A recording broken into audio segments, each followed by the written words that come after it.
Whether you are a longtime reader, somebody who's just getting into reading, or somebody who primarily enjoys buying and collecting books as a hobby, books can be extremely expensive if you're not careful. So, whether you just want to read in the most affordable way possible, or you're trying to get that special edition for the best deal that you can, I want to help you save some money on books. And we're going to do that by talking about three different strategies. The first is going to be talking about how to read books for totally free. The second is the used book market. And the third is how to find great deals on brand new books, including special editions. Big thank you to all of the members over on Bindery, but especially the Dark Travelers. Thank you guys so much for your support. So as I have gotten more and more involved in book content on social media, it definitely seems that the trend is spending money on books and book hauls and special editions and who's got the most aesthetic shelf and who's got the most broken binding copies on their shelf. And that's totally cool if that's your thing, but at the same time, reading can get to be super expensive if we're not careful and we're not intentional about it. So first things first, let's talk about how to get access to books for totally free.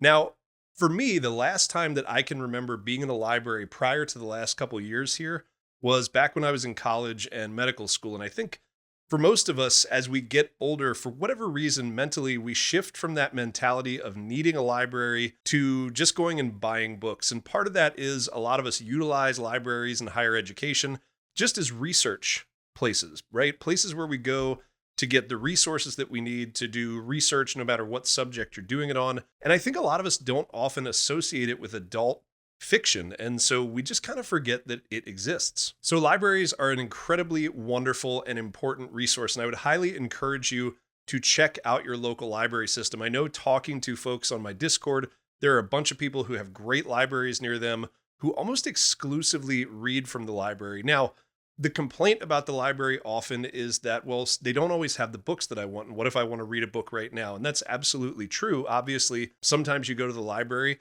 the book you have isn't available. You have to place a hold on it. There's a long wait time. On the other hand, we do have to remember that it's a very rare instance, I think, where any of us, especially those who are reading for pleasure, need to have a book right now. And so if you can have a little bit of patience and wait through some of those holds, then I think it's a wonderful resource. Now, you may be like me. I live in a slightly more rural area of Pennsylvania, and quite frankly, when I look at our local library systems, the local libraries I've been to, the fiction selection is just not great. And especially for the books that I primarily read, fantasy and sci-fi books, a lot of times, unfortunately, the books are just random, right? You'll have a 6-book series and they'll have book number 4, and that's the only one that they have in the system. Who knows why it's there? But at the same time, there are resources even for folks like us who don't have great access to a good library, and that is a lot of libraries now have online library cards. So I know for me in the state of Pennsylvania, I can get a City of Philadelphia library card that gives me access to Pennsylvania Library System's entire online selection. So that's all the audiobooks, all the ebooks, no matter where they are, and I don't have to live in the city. And so I'd highly encourage you guys to check something like that out. Look up your state library system if your local libraries are not a great resource for physical books, and look up what's available to you in terms of renting books online, whether that's ebooks or audiobooks. And of course, this brings me to another super popular way that people consume library books and that are a fantastic resource if you haven't heard about them yet, and that is apps like Libby and Overdrive. Both of these are free apps that you can get and use. All you need is a library card, and it gives you direct online access. Now for me, I have a Kobo e-reader, but obviously these work for Amazon too. For Kobo, Overdrive is already installed when you get it, and Overdrive connects to Libby. So as long as you've got a library card, you make a Libby account, and then from my e-reader, I can browse the available library ebooks that are available to me and audiobooks as well.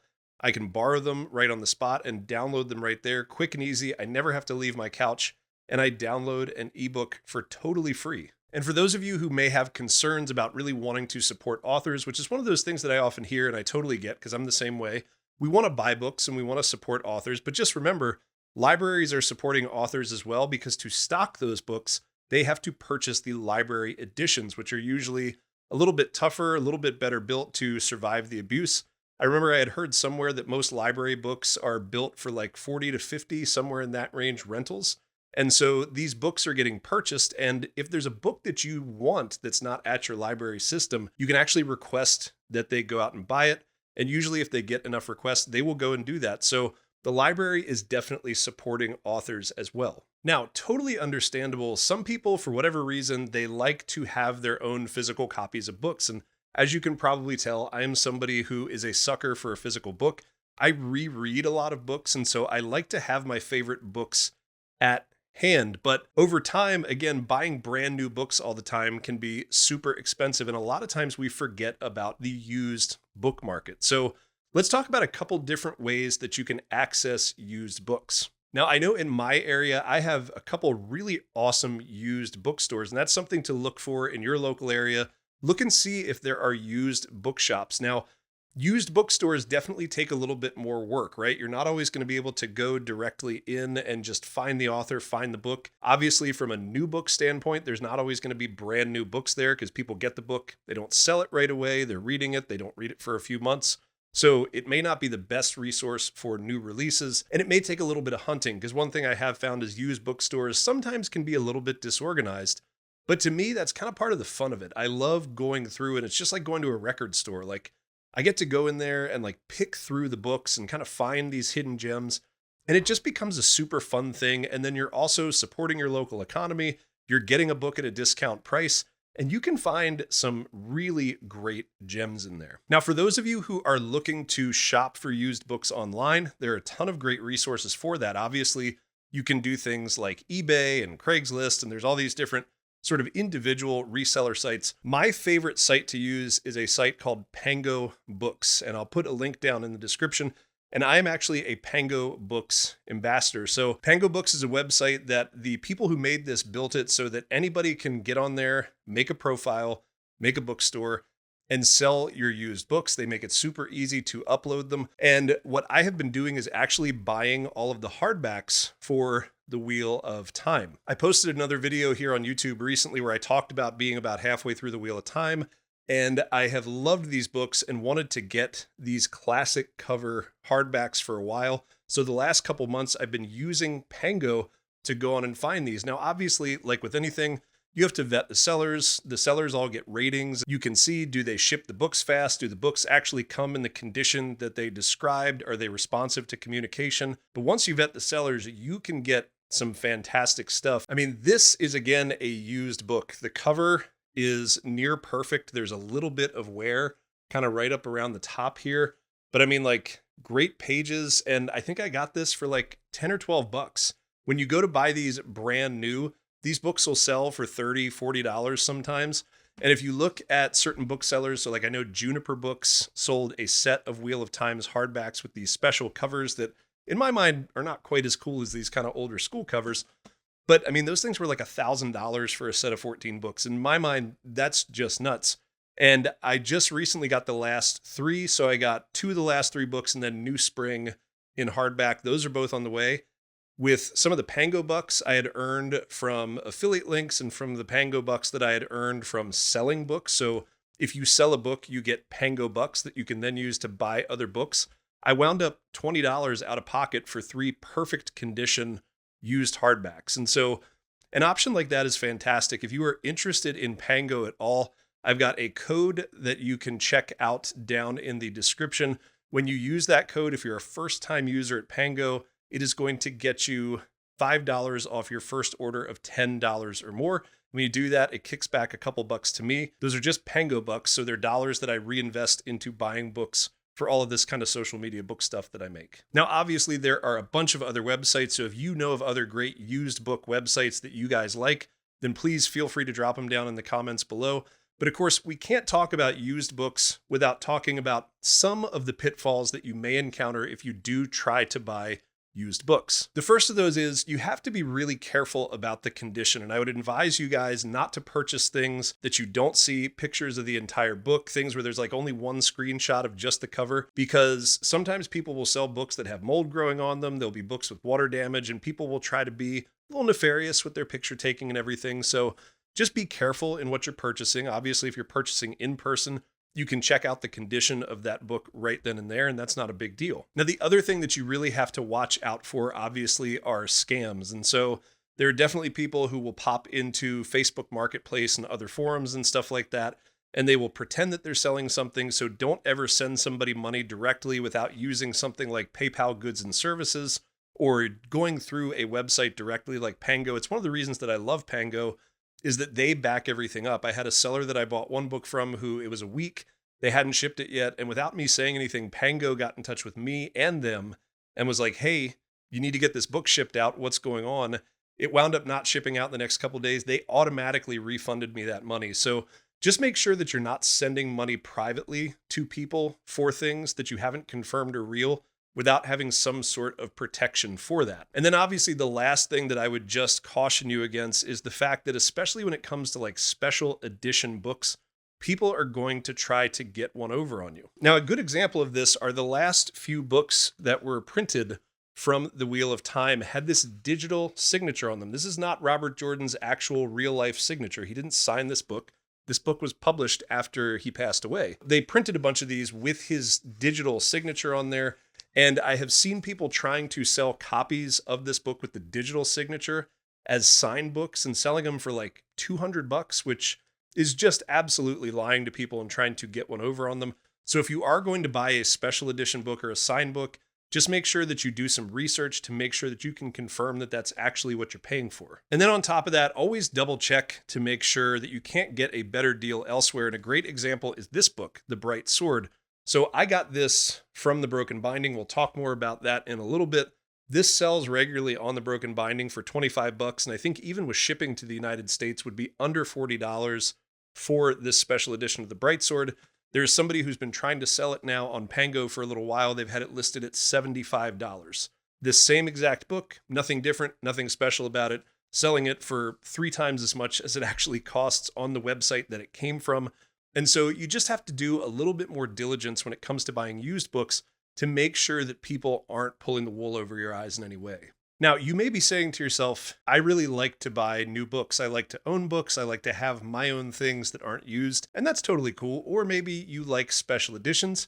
As you can see, I like to own my own books as well. And so I'm totally with this, but there are definitely ways to save money on this. So sales are another obvious thing, and especially around major holidays or the end of the calendar year or end of the financial year, a lot of stores will have big sales on their books, especially independent booksellers looking to liquidate some of those books that they have to make way for new books coming in and new inventory that are coming in.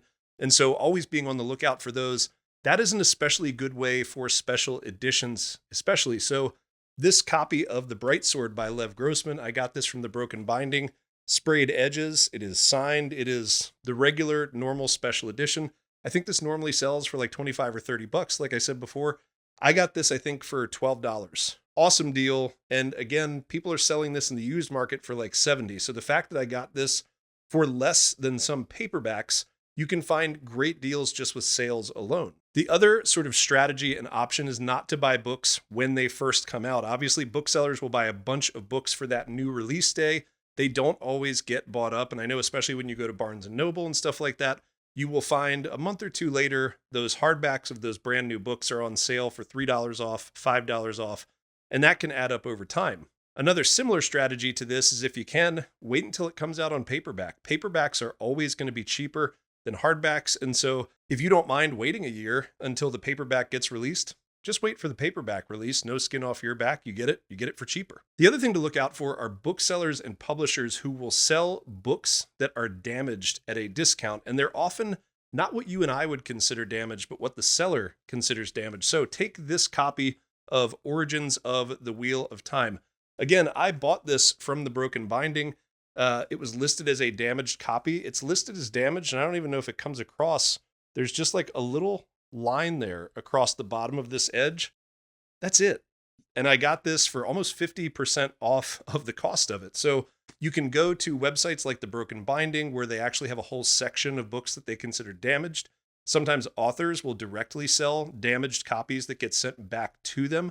And you can also go directly to publishers' websites where they will often have sales and stuff like this. Sign up for email lists and they'll let you know about stuff like that. And then, of course, there are also just some dedicated websites like bookoutlet.com that sell new books at a discount cost. And so you can always look out for those. Now, I haven't personally used Book Outlet, but I posted a video similar to this on Instagram and TikTok and had a bunch of people respond that they had used that website, that it had worked really well. The books came in great shape.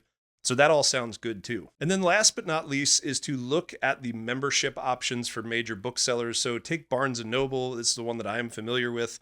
They have different memberships where you pay a certain amount of money per year to be a member, but then you will get, say, every time you purchase 10% off or 5% off or something like that. I know with the Barnes & Noble program, they actually have for every book you buy, it adds up. And then by like the 10th book or something like that, they give you $5 back and things like that. And that can add up. And if you're somebody who buys and reads a lot of books during the course of the year, you have to do the math to figure out, am I going to make up and exceed the cost of the membership for something like that to financially make sense? But if you do buy and read a lot of books for a year, that actually can add up, and you can definitely save a ton of money even though you have to pay to be a member. And then along with that, when you look at a store like Barnes & Noble, they often have the buy one, get one 50% off table and stuff like that. Again, they will frequently have books that were new books that they're trying to get rid of their hardback stock before the paperbacks release, or they just didn't sell as well as they thought they did, and those things are going to go on sale all the time. So while we all do like to shop online, I do think that if you're looking for deals, actually going to your local bookstore, you will often find really good deals that you may not find online as well. So again, whether you are just someone who's reading books and looking to save some money, or a serious book collector and special edition collector, and you just like buying books, hopefully some of these tips helped you out and maybe will save you a little bit of money on your reading down the road. If you guys know of any great online things that I didn't mention, online resources, free resources, all that stuff, keeping it legal, of course, nothing pirated. If you know about any other resources to help people save money on books, make sure to drop them down in the comments below so people can check them out. And let's all try to save a little bit of money with our reading in 2026. So thank you guys for watching. Thanks as always for the support, and we'll see you on the next one.